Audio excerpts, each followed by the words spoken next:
November 18th and 19th, it's the weekend. The sun is in Scorpio and the moon is in Aquarius. It's a 90-degree angle. I have two brothers who are born 4 years apart, and they are both Scorpio.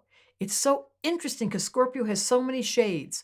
Some Scorpios are verbal and outgoing and psychological, and they're very energetic. Some Scorpios are quiet, internal, nonverbal, and personal, stay in. And there's a big difference. Now, when the sun and the moon are squaring, it's harder for the Scorpio to get out, but the moon in Aquarius has to talk. This weekend is chitter chatter, communicating. A baby were born, they would have a psychic ability because the Scorpio sees beneath the surface, and moon in Aquarius says everything they're thinking.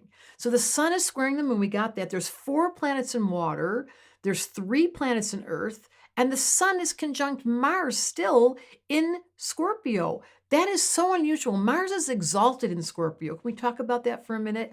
It means that there's certain placements where the planets feel super comfortable. Mars loves being in Scorpio. Why? Because Mars is output of energy and Scorpio is focused. So it's a very strong energy. If a baby were born with this, they would definitely have the energetic of wanting to be intense, and then the moon in Aquarius would lighten them up. So for any of you out there who wonder about Scorpio, because this is one of the signs that gets the most misinterpreted, and I saw it so clearly in my brothers, it's not always the same.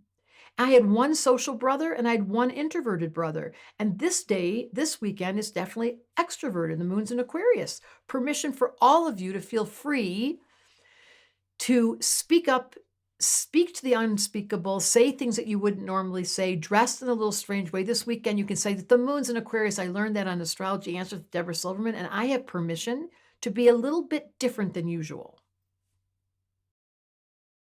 For so many years, it used to hurt my feelings that I felt different or separate.